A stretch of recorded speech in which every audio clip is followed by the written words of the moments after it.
안녕하세요, 호야입니다. 어느덧 저희가 카페를 운영한 지가 5개월이 되었습니다. 생각보다 눈 깜짝할 사이에 시간이 흘러간 것 같아요. 여러분들도 그러시지 않습니까?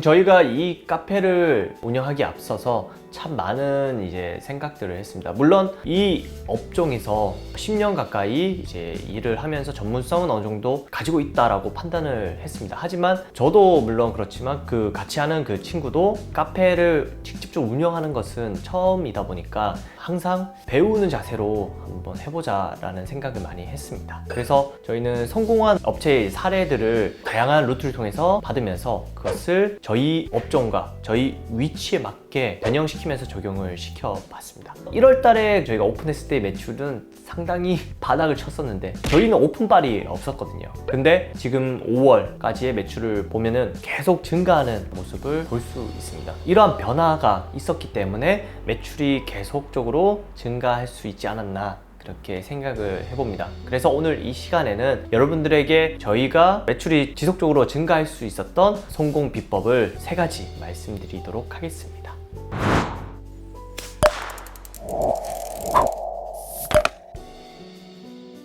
첫 번째, 시그니처 메뉴를 만들어라. 여러분들이 잘 아시는 맛집, 딱 들으면 떠오르는 메뉴 한 가지씩 있잖아요. 그게 바로 그 가게의 시그니처 메뉴일 확률이 높을 텐데 저희 역시 커피력을 떠올렸을 때 연상되는 그러한 시그니처 메뉴를 만들어 보자. 계속적으로 연구하고 그렇게 해서 탄생한 것이 바로 영라떼입니다.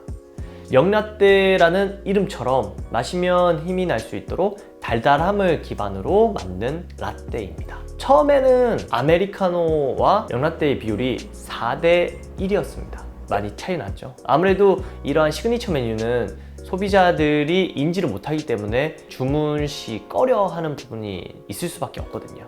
그러나 이러한 판매를 올리기 위해서 장치들을 좀 많이 해놨는데 그중 하나가 메뉴판에 영라떼 추천이라는 글자를 적으면서 소비자에게 인지시킬 수 있도록 했습니다.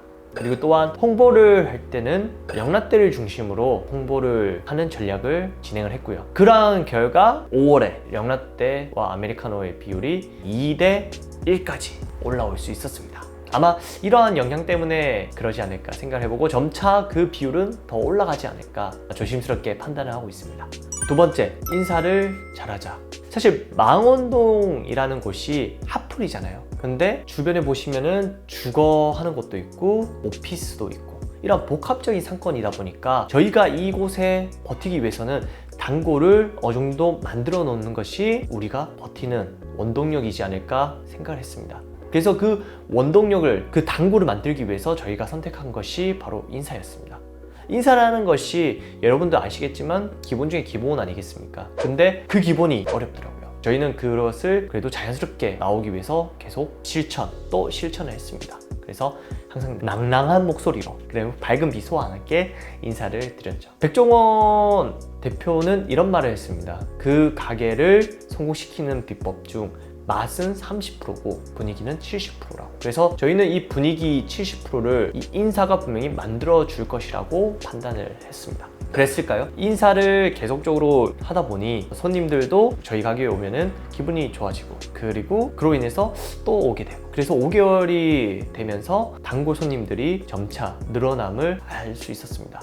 주변에 계시는 거주자분들도 계시고 주변 오피스에 일을 하시는 직장인분들도 자주 오시고 그러한 상황입니다. 아무래도 이 인사라는 것을 계속 하다 보면은 단골 고객도 지금보다 더 늘어나지 않을까 생각을 해봅니다. 그래서 저희는 생각하는 거는 그래도 단골 고객이 한 40% 정도는 있다면 저희 가게는 매출이 안정적으로 자리를 잡으면서 신규 고객들로 인해 더 상승하지 않을까 그렇게 생각을 하고 있습니다. 세 번째, 저렴한 가격이지만 맛과 서비스는 저렴하지 마라. 이 내용은 장사의 시인 저자 김유진 작가님께서 말씀해 주신 내용인데 카페라는 곳이 사실 다른 음식에 비해서는 저렴한 비용으로 제공되는 음료이잖아요. 그러다 보니까 그거에 맞게 서비스가 저렴한 곳이 생각보다 많습니다.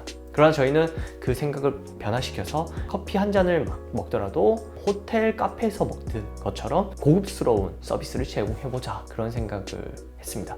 그것을 적용시키기 위해서 두 가지를 제공하고 있습니다. 첫 번째는 의자입니다. 사실 다른 카페를 가보시면은 회전율을 올리기 위해서 의자가 상당히 불편한 것을 제공하고 있습니다. 근데 저희는 커피 한 잔을 먹더라도 편안한 분위기에서 드실 수 있게 의자를 최대한 편안한 의자로 제공을 하고 있습니다. 그리고 두 번째, 커피를 손님 앞까지 제공하자. 사실 다른 카페에서는 그냥 픽업 공간이 있잖아요. 그래서 거기에 진동벨을 주면은 손님이 가져갈 수 있게 하는데, 저희는 주문을 한 음료를 손님 앞까지 커피를 전달해 드리고 있습니다. 그리고 손님들이 다 마시고 나면은 컵 역시 저희가 수거를 하는 서비스를 제공하고 있죠. 이 서비스를 처음 이제 받아보시면은 좀 놀라시는 손님들도 계시더라고요. 아무래도 다른 곳에 받아보지 못한 서비스이다 보니까 그러하지 않을까 생각을 해봤습니다. 저희 가게는 세 가지를 중점으로 큰 변화를 했고, 지금도 작은 것들을 바꿔가면서 변화를 계속 꾀하고 있습니다.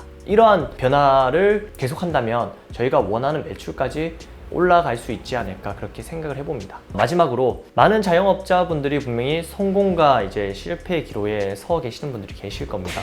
제가 이제 생각했을 때 저희 가게가 1월 달이랑 2월 달에 전혀 오픈바를 받지 못할 만큼 매출이 정말 안 나왔습니다. 근데 여러분들 아시다시피 매출이 계속 증가하지 않습니까? 그러니까 망해가는 매장이 계속 망해가라는 법은 없는 것 같습니다. 성공한 매장의 그런 요소들을 본인이 운영하는 그런 매장에 적용을 시켜본다면 분명히 다시 매출이 올라갈 수 있는 발판이 되지 않을까, 그렇게 생각을 해봅니다. 오늘은 여기까지 이야기 해보도록 하겠습니다. 다음에도 경제적 자유를 이루기 위해서 경험하고 있는 이야기들을 가지고 여러분들 앞에 오도록 하겠습니다. 그러면 다음에 뵐게요.